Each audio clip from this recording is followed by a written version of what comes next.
रोहतक लोकसभा सांसद अरविंद शर्मा ने चुनाव के नजदीक आते ही अपने पिछले प्रतिद्वंदी रहे कांग्रेस के उम्मीदवार दीपेंद्र सिंह हुड्डा को खुले में चुनावी मैदान में आने की चुनौती दे डाली।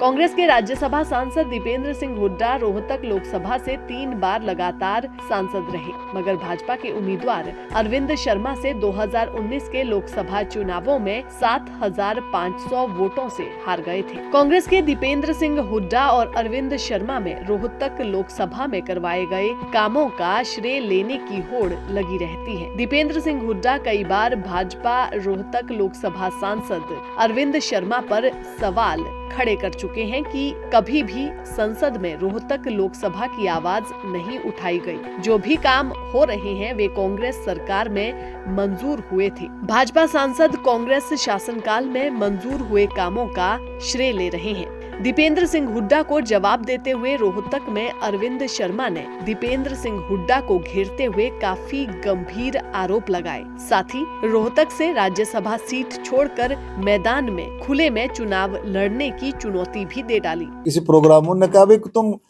किसी आदमी को ऐसे को जानते हो कि जिसने पर्ची खर्ची वाला सिस्टम कितने मेरा ख्याल 60-65% लोगों ने वहां हाथ खड़ा किया था।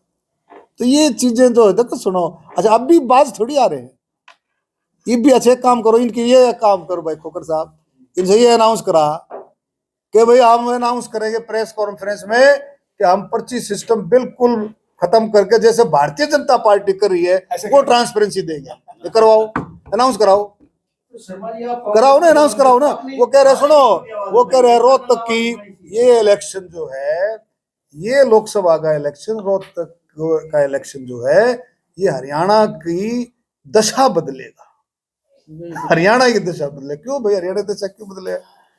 तुम मुख्यमंत्री बना दे हरियाणा, तुमने तो दशा बदल जाएगी ना, तो नहीं बदलेगी हरियाणा की दशा।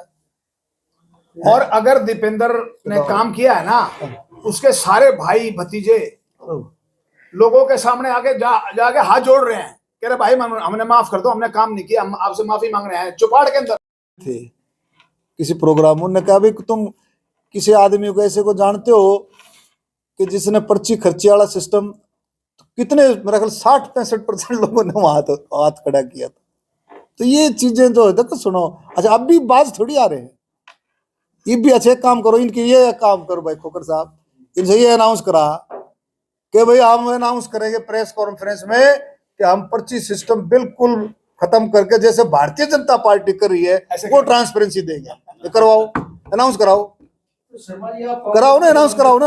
वो कह रहे सुनो, वो कह रहे रोहतक की ये इलेक्शन जो है, ये लोकसभा का इलेक्शन, रोहतक का इलेक्शन जो है ये हरियाणा की दशा बदलेगा, हरियाणा की दशा बदले। क्यों भाई हरियाणा की दशा क्यों बदले? तुम मुख्यमंत्री बना दे हरियाणा, तुमने तो दशा बदल जाएगी ना, तो नहीं बदलेगी हरियाणा की दशा। और अगर दीपेंद्र ने काम किया है ना, उसके सारे भाई भतीजे लोगों के सामने आके जाके हाथ जोड़ रहे हैं, कह रहे भाई हमने माफ कर दो, हमने काम नहीं किया, हम आपसे माफी मांग रहे हैं। चुपाड़ के अंदर वहीं तभी 80-90 लाख में ये मारुति की है, मारुति को दी। हाँ ये नहीं है खरगोदे, ये जो IMT हरियाणा। एक आखिरी सवाल है, जिस तरह से अभी कह रहे हैं कि हरियाणा में सांसदों को उसकी टिकट कर सकती है, 5-6 सांसदों की लिस्ट की चर्चा है, तो क्या लगता है? देखो ऐसा है, राजस्थान में हुआ, ये तो भारतीय जनता पार्टी का संसदीय बोर्ड है, माननीय प्रधानमंत्री जी के नेतृत्व में, जिसमें माननीय मुख्यमंत्री जी भी बैठते हैं, प्रधानमंत्री जी हैं, अमित शाह जी हैं, नड्डा जी हैं, सैनी साहब हैं, हमारे प्रभारी, सारे बैठ करके फैसला होता है। पार्टी का जो फैसला होता है सबको मंजूर होता है उसमें। क्योंकि नए चेहरों की चर्चा चल रही है ना,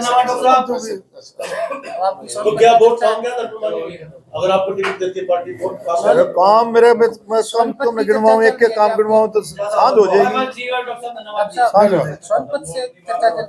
इसके इसका साहब है, पूछना तो पूछ लो, कोई साहब इस बात को सुनो, इस बात को लियो नुका कोई इफ एंड बट नहीं, हाँ इफ एंड बट नहीं चलेगा कि भाई वो कर देगा तो मैं कर दूंगा, वो कर देना भाई।